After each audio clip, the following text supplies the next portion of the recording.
I'm not joking about Jamal Murray here. He should have been suspended. You know how you look back on something. Yesterday, I was like, well, he's not going to be suspended. It's going to be a fine, and that's it. And that's ultimately what happened. The NBA fined Jamal Murray $100,000 for throwing a heating pad onto the court. Chad, 24 hours later, I sit here to say this should at least be a game, just to set a precedent here, because he didn't just throw the heating pad onto the floor and at the official. He threw a towel as well 16 seconds prior to this. And while, look, in the grand scheme of things, it's a towel. If a fan does that, they're ejected immediately. And he did it not once, but twice. And I'm thinking to myself, well, Jamal Murray doesn't have the NBA disciplinary rap sheet. He's not Draymond Green. We're not sitting here discussing him throwing basketballs at fans. But what we are is watching in real time the reason why you have to discipline Draymond Green or Patrick Beverley more than what you did at the time, because it allows things like this to happen where, my guess is Jamal Murray pisses $100,000, right? Mm-hmm. He's not going to feel that. But when you do this in the second quarter and you're throwing it at the referee's direction, it ends up on the floor where Karl Anthony Towns is there and could have stepped on it, could have been injured. I wouldn't hesitate to suspend him at least for a game in the playoffs if I'm Joe Dumars, who's handling that on behalf of the NBA. But no, this is yet again where the NBA goes soft. And maybe it's the collective bargaining agreement, but that's also soft. I would stand with you, Chad, and say, Jamal Murray needs to debat. Stop being a pussy.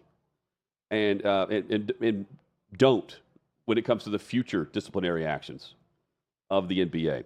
No one got hurt. And because of that, I think there's this mindset of no one got hurt, so it's excused. Morgan Wallen threw a chair off a sixth floor balcony. No one got hurt. It's excused. No. And this is the same. I'm saying I'm all for storming the field. To me, it's the intent of why you're doing something like this. And while this is the NBA and it's known that they're going to go light on it, Chad, it's time they step up and do something, because these are entitled players taking advantage of a league that feels like they're entitled to do whatever they want on behalf of the individual and not the team. I don't understand it. We're going to see the legal process play out for Rashee Rice in the NFL, and a far more dangerous and inexcusable act. But in this case, what precedent are we really showing here? What are we setting forth? It's dumb that you don't step up and at least suspend him for a game just to say, hey, this can't happen. It's spineless, weak leadership. This can't happen. And here's the other thing. It's spineless, yes, but they don't have a rule in place for anything specific to something like this. But there is a code of conduct. And, conduct yourself like a pro, an adult, instead of a child or, a rec league game. And I don't think you have to have a rule in place to suspend him here. But apparently you do if you're Joe Dumars, because of the CBA, where the players are really the head coach, general manager, and team leader. And one of the team leaders, Jamal Murray, who's known for hitting that corner three or corner backup fadeaway, a great shot against the Lakers.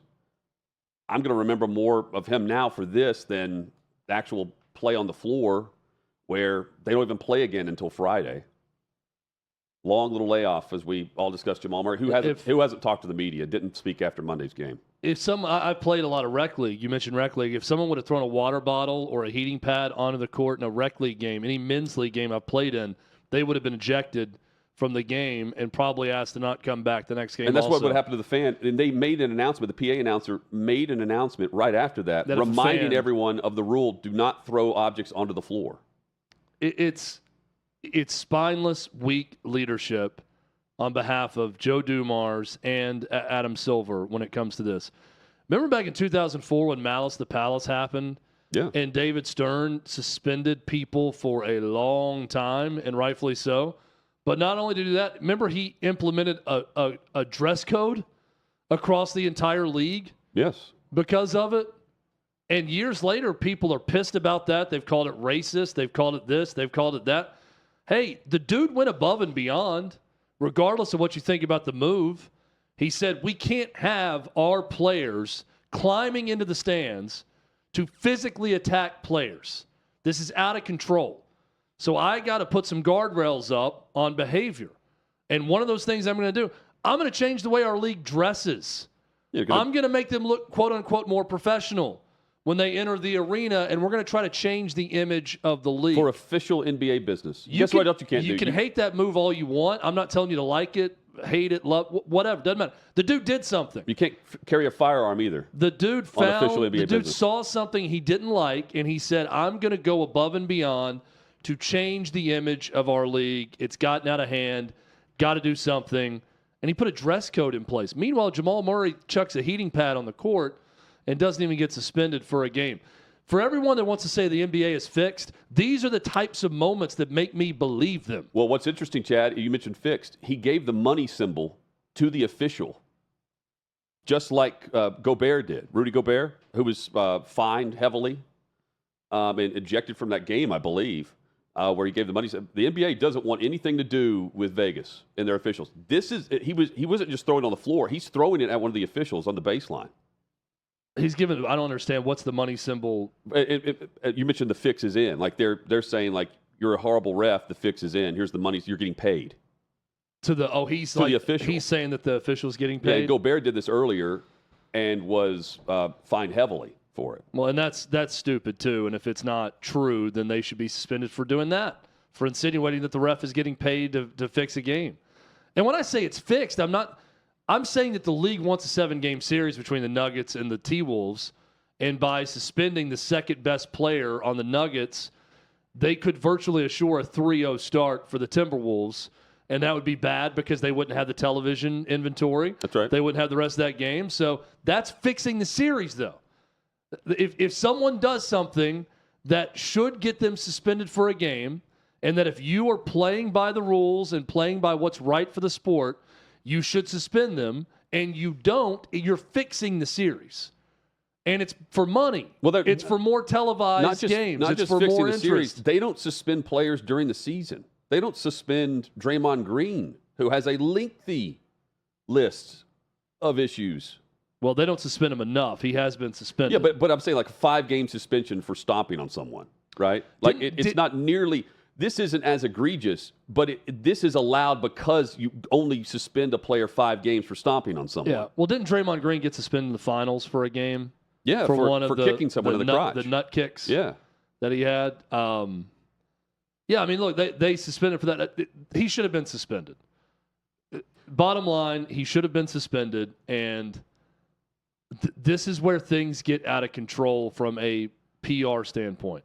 People watch the NBA right now, and I get this just sinking suspicion that it's not even a suspicion. I see it every time I watch a game almost. I don't think the players care enough about their own fans. And so much so that I think there's almost a little bit of animosity from players to fans in the NBA, way more than any other sport. Now, you could say that's because the fans are closer to the action. The players, they got rabbit ears and they can hear everything that every fan is saying, and that's going to lead to more interaction because it's much more of a personal sport when it comes to fan-player interaction. And a lot of that is true. It's still no excuse to see things like this that we've seen. And when Jamal Murray throws something on the court, that's disrespecting the game. It's disrespecting the league. It's disrespecting Karl Anthony Towns, his opponent, his own teammates. It's disrespecting his own fans. It's completely uncalled for. And something that, fights happen in sports. You get in someone's face. You might yell at a ref in a heated moment. Sitting on the end of a bench when you're not even in the game and chucking a heating pad on the court doesn't happen and shouldn't happen. And to make sure it doesn't happen again, he should be suspended for a game. Yep. Davey, what do you have? Hey, guys, I just wanted to add that the Gobert suspension for making the money sign to referee Scott Foster was also $100,000. And the Draymond Green, that was Game 5 of the NBA Finals in 2016. A lot of people look at it now. Was his 4th flagrant of that's I think it was the 4th flagrant foul he had up until that point. But a lot of people always say, well, if he wasn't going up against LeBron, he probably wouldn't have gotten suspended. Well, and so he was. I remember the big controversy that year where he should have been suspended before that. Yeah. Right. Everybody thought he should have been suspended Right. another time before that in the Tripping playoffs. the And he player. wasn't. And that's where LeBron came back and won in 7. They were down 3-1. They lost. Yeah. The Warriors lost Game 5, 3-2, and then ended up losing in 7. I mean, just the whole thing, though. Like, Gobert, even after that game, post-game, was like, that symbol is because I think the fix is in. So that's why he was slapped with the fine. So on the same team, you have, there you, on this same floor, you have Jamal Murray doing that. It's hard to respect the league. It really is. And Gobert doing that is another example of it. When your own players are going in front of a microphone insinuating that the fix is in with refs, it makes it harder to respect the league. Well, they have a CBH ad where if a player is convicted of a violent felony, they are immediately suspended by the NBA for a minimum of 10 games. 10 games, minimum. It should say indefinite, right? What it should be. I mean, John Morant got how many games? 25 games? I mean, it's crazy. My guess is Joe Dumars is suspending players as much as he possibly can based on the guidelines that are there, the guardrails. But they're not very. I mean, it's not a big punishment at all for these guys. Especially even a guy like Jamal Murray, who by all accounts has. The discipline record for him in the NBA is clean, except for this. But you could do this and get away with it. Players don't often know or do what's best for the league. That's the thing, is when you're making this much money and you have this much power that players have, and they have powers within their own organization to fire their coach if you're a good enough star player in the league. But when you're given that much power and you have this much leeway to do stupid stuff like this, like Jamal Murray did. Well, just to react like a child. You're not doing what's right for the sport. And the owners don't have enough power. The league doesn't have enough. The players have too much. And the players are abusing it. I think plain and simple, one of the reasons that I don't like the NBA as much is the players are abusing their own power, and they're not thinking about the fans of the sport and the reason that they're rich enough. Right. They need to think about that more and make more decisions and act in a way that honors those fans and not just whatever they want to do in the moment and to show how much power they have. Well, and you have, Gobert, who misses game 1 for the T-Wolves because of the birth of a child. And then you have the very next game, Jamal Murray acting like a child. And Gobert's criticized more, by the way. Doesn't it feel like that? You've got Gilbert Arenas saying, hey, it's a baby, bro. He's mocking Gobert. Gilbert Arenas seems like someone who would have thrown a heating pad too on the court. And I think that those that are no big deal. It's no big deal because no one was injured. But you do have the star players on the floor doing this, and one of your own star players is doing. It just sets a bad precedent for what you can and can't get away with. It sucks. Well, we'll have Dan Dockich on later, and he once was right next to a guy who threw a chair onto the court during a game because he wasn't wearing a jacket. We can ask him about that. He was right there for that one. I can tell you who is going to get suspended, and that's Rashee Rice. Now, Roger Goodell has commented on this, saying that they're going to let the legal process play out. Of course, he's facing felony charges, multiple charges, I should say, on the Easter weekend crash that involved, 6 cars. Now, according to WFAA, when first reported this, Rice reportedly injured a photographer, assaulting a photographer during an incident in Miami on Monday night while at a club at 2:30 in the morning, causing injuries to the man's face, which required medical assistance, and ended up going to the hospital. I don't see where charges have been pressed against Rice, but this is another thing that will add to the list of Rashee Rice, who clearly doesn't just need to be reined in. He needs help with what's going on. Because at some point, if you're facing the charges that he's facing for everything that took place with his car, don't you avoid nightclubs at 2:30 in the morning on Monday with something like this going on? Yeah, he's dumb. Really dumb is what the sense I get with him. Yeah, and the Chiefs reportedly have already been planning on him not being available, being suspended by the league for the first half of the season. based on this, I mean, the record's going to continue to pile up. Remember when there was a domestic violence issue across the league? Yes. And it was almost an epidemic. Ray Rice Yep. in the video, Kareem Hunt. Yes. You know, there was a lot of stuff like that going on. I think we've reached epidemic portions of football, car as a weapon related incidents. When you look at Georgia, Just the high speeds. when too. you look at just the racing that's going on, Yeah. Ruggs in Yep. Vegas. Yep. I mean, there's a lot of different incidents with that, right? It's become a huge problem, and this is another example. Clay Travis about to join us. In fact, he's ready to go. The president of OutKick, founder of OutKick, with us here. You just caught him on OutKick the show. Clay, good to see you, man. Good to talk with you guys. Yep. How are y'all? Doing well. What do you make of the stupidity? What Chad was just bringing up about the racing, and Rashee Rice is what we were discussing, where he's facing multiple charges for the car incident that took place over Easter weekend, and now he's at a nightclub at 2:30 in the morning assaulting a photographer.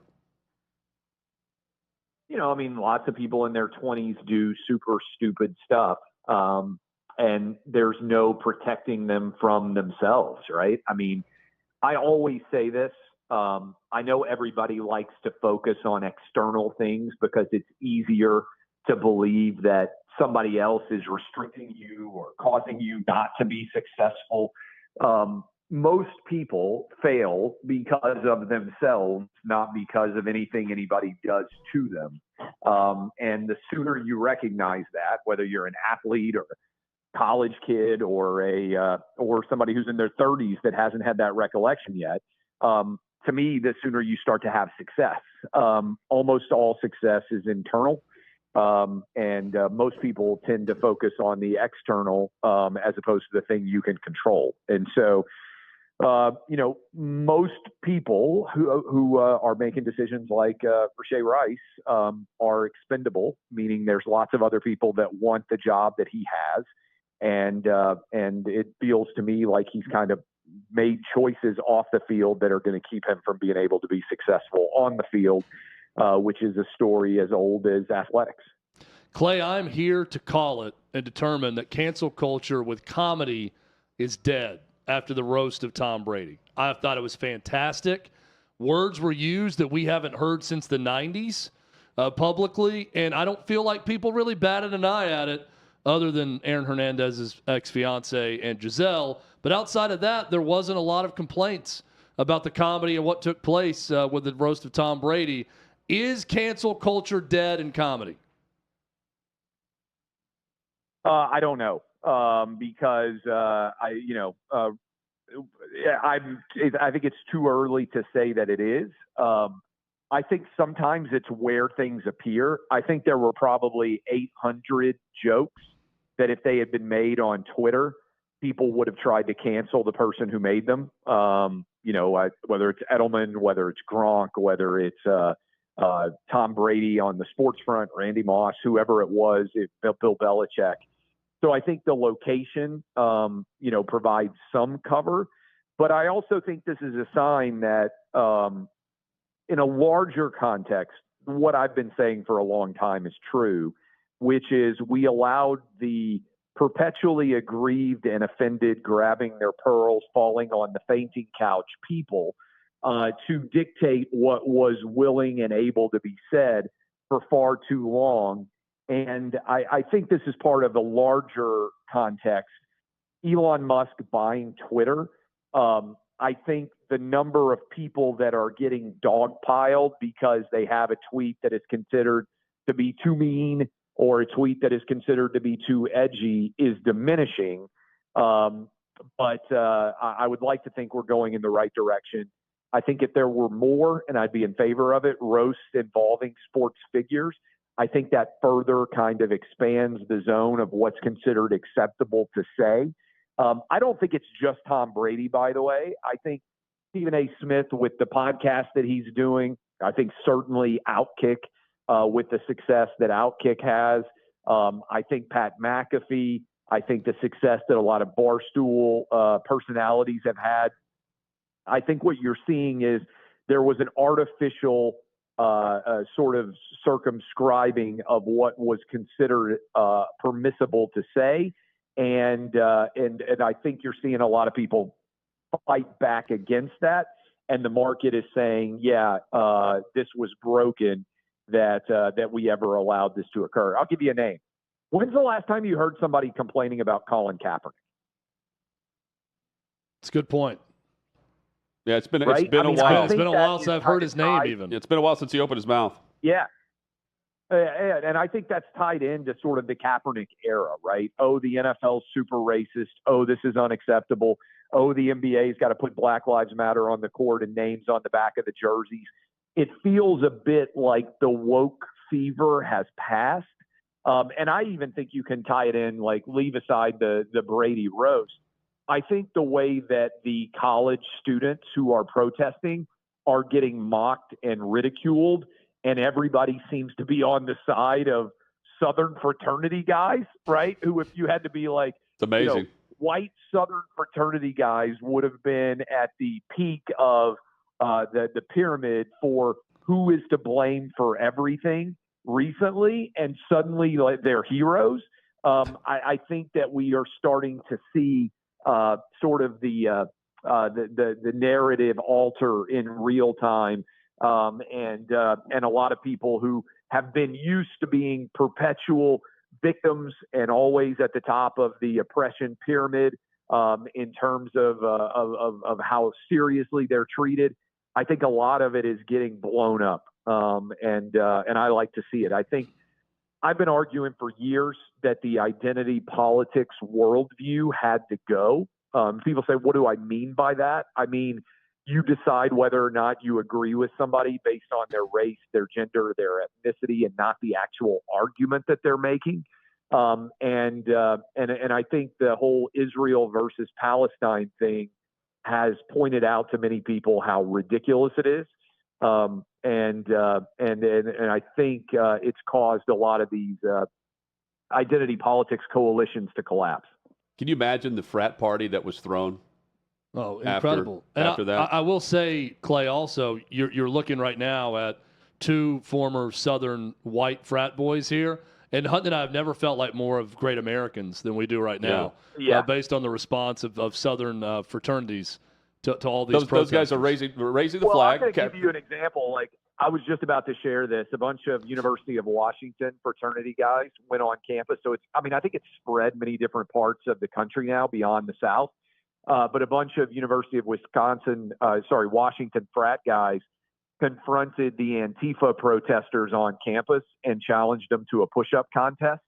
And it's just, I'm going to share this video here shortly. That's great. But to me, it's just indicative of mockery and ridicule. I don't know if you've seen the Princeton students who are on a hunger strike over this, and one of them's like blaming other people. I was talking about earlier, like looking for external reasons why you fail. If you're on a hunger strike and you're hungry, it's not somebody else's fault. It's because you're on the hunger strike.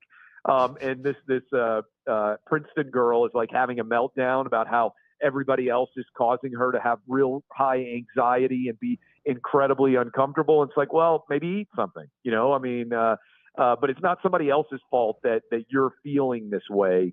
It reminds me, and I've used this analogy before, but I used to, believe it or not, watch Sex and the City. And there's an episode where Charlotte has wanted to be like this super liberated woman. I think Charlotte's the cute brunette, right? Yes, she was the best looking, in my opinion, of the Sex and the City. And there's an episode where she's like, I'm going to take control of my life. And she starts making all these choices, and they lead her to a place where she's very unhappy. And she has a fit where she just keeps screaming, I choose my choice. I choose my choice. And it's like she's having to recognize that making all of the choices that she wanted made her unhappy. And by the way, in a funny way as well, that's a humor. But it's also, do you remember George Costanza when he just kind of acknowledged that he'd been making the wrong choices in his life, and so he was going to do the exact opposite of whatever he thought he would do? Yes. Yeah. And he starts having more success in life, and he realizes that he's actually the biggest obstacle to his own success. I think a lot of these college kids are sitting around and they're like, wait a moment, maybe there's not a reason why I'm unhappy other than me. And again, that kind of ties back in with the Rashee Rice, your question you asked me. But, my best advice, and I try to talk to my kids about this and everything else, if you're unhappy, consider the choices that you make and how they have led to your unhappiness as opposed to the larger cultural firmament. And I feel like there hasn't been this recognition of, if you're trans and you're upset about, Dave Chappelle jokes, that's really a you issue, not a Dave Chappelle issue. Like, you should deal with your own unhappiness, not constantly be requiring other people to try to make you happy. And by the way, this is just like, I guess, my TED talk. This is my relationship advice too. Nobody makes you happy, right? Like, your boyfriend or your girlfriend or your wife or your husband or whoever it is, they're not going to make you happy. If you're looking for external people to lead to your happiness, then you're probably going to be really unhappy. And by the way, I say that as somebody who's pretty damn happy and has been for most of his life. Clay, as a big Sex and the City fan myself, do not watch the sequel that's currently on HBO Max. I will give you that advice. It's terrible. Yeah, that doesn't sound great. Yeah, I've heard that they failed. But yeah, back in the day, the early 2000s, and I think that kind of goes in to your point, Withrow. You said, is cancel culture dead in comedy? I think it's dying in stand-up. There still aren't very funny movies being made. I was looking at the list. What's the last really funny movie that you saw in a movie theater? Hangover Part 2. It was probably one, The Hangover. I liked the second one. I didn't like the third Hangover one. Part 2 would have come out, in like 2011, 2010, maybe. Like yeah, that? Maybe 2011. Yeah, right around there. Been a while. Okay, so we've had a decade where, what about you, Hutton? Do you remember the last time I immediately thought Hangover. As far as just straight comedy, that would be the one that comes to mind. Or, Wolf of Wall Street I thought was hilarious, but it's not on that shelf. I wouldn't put. That's very funny. But what year did Wolf of Wall Street come out? It's been out like a decade. Yeah, probably 2012, right? maybe 2013. Yeah, it's been some time. To your point. And Hollywood runs on a slow schedule because it takes a couple of years to get a movie made and released and filmed and promoted and all those things. But the fact that you and I, the three of us, and by the way, people out there can text us one comes in for the interview. The interview in 2014. Okay, that's just one of the. Adam, basically, we're talking about a decade since people were able to go to the movie theater and really kind of cut loose, laughing hysterically at a comedy. That's a sign that things are still not healthy. So I think the answer will be when somebody is willing to take the risk to release an outrageously offensive comedy again, and it absolutely dominates in the box office, then and again, it has to be funny, not just offensive. It has to be funny. Then I think you'll see what Hollywood does is copycat, and you'll suddenly see this massive rush of people saying, oh, we totally aired, but somebody's got to take the risk to make the movie that could be considered offensive and then, sort of bathe in the profits that movie will unleash. Is Tiger Woods the only current sports figure that could approach the celebrity and comedic material for a roast that Tom Brady had with that, if Tiger Woods was roasted? No, I think LeBron could, because I think he's got tons of material that could be unleashed against him. I think he's just too much of a pussy to allow it to happen. Yeah. I think Tiger would be great. I think Phil Mickelson, there's a lot of stuff out there. The challenge is you have to be almost universally known. And I think that becomes really hard in that respect. But I think Aaron Rodgers, God, there's tons of stuff out there about him. If he had a really great sense of humor, given all the stuff that he's been saying. You know this, Withrow, because did you roast me? Were you one of the speakers when we did it? Yeah. Hutton was like the MC. I was hosting it. Right? Yeah, I was hosting it. I was on the dais. Chris Vernon absolutely crushed it. He was the roast master that night of the roast of Clay Travis. But I think that I was a lot of fun. To remember my sister, my wife, you, Chris Vernon, James Franklin showed up. Yeah. Hutton, you may remember other speakers. I mean, this was a long time ago. This was like 2011 or 2012. Yes. I think you've nailed it. And some of the stuff was pretty good. Absolutely. That was delivered against. I remember your sister was good too. Yes. With some of her stuff. Yeah. The other one that comes to mind for the roast would be Travis Kelce, and that's exactly why he won't do it, is because everyone would go after Taylor It'll Swift. just be about Taylor Swift. The same way they did Giselle, if not more. Yeah. Gronk could, again, he kind of got roasted there in this one as well. Yeah. But, I think, there's the phrase, the Overton window. And another way to describe it would be just the First Amendment marketplace. But the Overton window of what's acceptable to say has been artificially restrained for a long time in the country. And I think what you saw was people are tired of those constraints. And by the way, I would do a roast if there was a charitable component to it that was going to make enough money. I don't know that there would be a huge market for it or whatever. I'm talking about, myself individually. I've already done it. But I think Stephen A. Smith, it could be successful. Pat McAfee, Portnoy. I think there are other sports-related people who could have a really successful roast. You mentioned going back to like 2012. It reminded me, I'm headed to Steeplechase this weekend. 2013 was the Iroquois Steeplechase cat fight. Clay, is it the most successful piece of content you've come across and that you wrote all summer?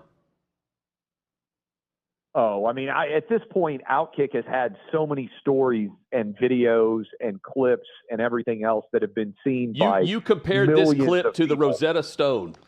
But this was like part of the launch of Clay Travis. Rosetta Stone regionally and nationally. It's akin to the moment that you asked Tim Tebow if he's still a virgin at the SEC Media Days. I think of those two touchstone moments in the career and life of Clay Travis. Hey, yeah, that would be fun to go back and talk to those girls again. We did an interview with them. The clips on it were crazy popular. Look, that was I think a moment when nobody else. Crazily, we're still there. There's still a lot of things that OutKick will do that nobody else in media will do, which is what I'm talking about. Going to kind of the Overton window. I think Zach Shesky asking the question of Dawn Staley was substantial. I think that was a punch-through moment. Tebow asking him if he was saving himself for marriage was a punch-through moment. There are a lot of moments out there that have expanded the sort of the OutKick universe. Having the President of the United States live on my radio show, whatever it was, like 5 years ago, was a big deal. There have been a lot of those that have landed over the years, but I think, but that was certainly a big moment. Wow, it's the girl in the white dress, black dress, the pink dress that comes in, and then the guy who's trying to separate all of them. Oh, we'll tweet this out. It is epic. Clay, congratulations on being referred to as the Ben Shapiro's and Clay Travis's of the world today by someone on The View. You really made it. Well done. When it's the Clay Travis's of the world, when you get that reference, you've really done something. So congrats. Well, not only that, I think it was the guy was referring to Ben Shapiro and me as dumb. And said you're not intelligent enough to have an actual conversation was what he said, right? I watched the clip. Yeah, but Ben Shapiro's a Harvard law grad. I'm a Vanderbilt law grad. I don't know what the standard in media is for intelligence, but we're in the top quarter of most intelligent media, even if you hate us beyond a shadow of a doubt. I don't think most people can get into Harvard Law School or get into Vanderbilt Law School. There are a lot of really dumb people in media, let's be honest. I thought that was funny, but, it makes it easy what I said. I just did my show and I did it on Clay and Buck. But to me, if you allow somebody to come on and say this person is stupid and they're afraid to actually defend what they believe, then the show itself, which said that, right, broadcast that, to me, has an obligation to have the person on. So we'll see if The View will step up to the plate and actually permit me to come on. I'll obviously take any question they want to throw at me, and I think I'll, frankly, intellectually lobotomize all 4 of those women, even if they come at me at the same time. Chad, just imagine Clay sitting next to Whoopi. Will you reach out to them, or will somebody on your behalf reach out? I mean, I'm serious when I ask this. Yeah. I'd love for someone to reach out to a producer and say, hey, my name was brought up on the show. I'd love to come on and have that intelligent discussion that he said that I couldn't have. What times work for you, at least to get them to come back and say, we're not interested, or to not respond for comment on it. I hope someone, at least on your behalf, Clay, is reaching out to The View. Yeah, we'll 100% have an official invitation from me to them to come on at a time and place of their choosing on their show. Yeah. I will, if that happens, that'll be the first time I ever watch The View live, ever. All I've ever seen of The View, Clay, are your post of idiotic videos of them doing something stupid. I think my 100% of my View content comes from Clay Travis's Twitter feed. It would have gone That's it. That's the only time I see it. Clay hops from Alyssa Milano to Whoopi Goldberg. Oh, my gosh. I forgot about the – put that – we need to make a ledger. Put that with Catfight, Steeplechase Catfight, Tim Tebow version question. And Alyssa Milano paying for the travel baseball team's trip. I forgot about that one. So she funny. never responded either, right? So I mean, the reality is, hey, I got some tournaments that she can pay for, maybe. Well, now with all that money she's got. First Amendment and boobs getting banned by CNN. ESPN banned me. I mean, the thing that's funny about this to me is, was it something a specific? few years ago. I mean, it's been. Yeah, well, it was for saying that their business was falling apart. That's right, and which I was right about. And criticizing, I think, Bob Iger back. You had like day. a producer they mad at you or something too. Now you get raises for doing that. Fair. Yeah, no, like they won't allow Feinbaum to have me on as a guest, or certainly any other show. Meanwhile, Pat McAfee's allowed to go on making millions off of them and call one of his bosses a rat. Yeah. Legend who used to call into Feinbaum now calling McAfee. And make fun of ESPN Bet. They had a prayer for ESPN Bet after the first quarter statement that they have a better second quarter. I mean, I think that speaks also to, I would give McAfee credit for this because I think he's expanded that Overton window for what's allowed to be said on ESPN. And frankly, it's maybe ESPN starting to recognize how much of BS much of social media actually is. I mean, I think this is not just sports, but the analogy I've made is we allowed the kids in the cafeteria who sat by themselves and were the biggest losers in your high school to define on social media what everybody else was allowed to say. And we let it happen for about a decade. And I think now a lot of people are recognizing, wait a minute, why did we let the losers in high school dictate what everybody else was allowed to say? And I think you're seeing that group that had been having the power to kind of control the conversation suddenly recognize that their power is vanishing. And I think you're also seeing they're cowards. I mean, to a larger extent, I'll ask you this. People don't even really come after me on social media anymore. Now that guy went on and said I was stupid, but I think that's such kind of a funny thing. I welcome it. But what you're seeing is they don't actually have any power. And it's like the emperor who wore no clothes. If everybody just kind of mocks them, like the Antifa push-up contest is a good example of what I mentioned earlier, then you are seeing how little substance there is to actually support them. You know me pretty well. I'm not afraid to say exactly what I think on any television network out there or any radio show. Now, I'm busy. I don't have time to do all of them. But, any big left-wing outlet, I would go on and, happily draw my sword and fillet them, So I think they're afraid of me it's not me being afraid of them. I see Clay as Jon Snow facing the entire army if he goes on The View. And then Army's made up of a bunch of. I hope they reply. I hope that they book you on the show. Yeah. It'd be incredible television if that happened. No doubt. I agree. Clay ends up filming a promo of Ghost with Whoopi. Ghost 2. Yeah, Ghost 2. The ghost that no one wanted. They will ghost him. It's going to be the sequel to that one. Hey, Clay, appreciate it, man. All right. Appreciate y'all. Have a good day. Thanks, Later, Clay. There's Clay Travis. I just can't get over the whole Ghost thing. Whoopi. Whoopi is, again, all of my content I Clay see would on never The View yell. is from Clay's Twitter account, and it's always something dumb that one of them's doing. Yeah. But like the last thing I saw of Whoopi, she's like yelling at someone in the crowd Right.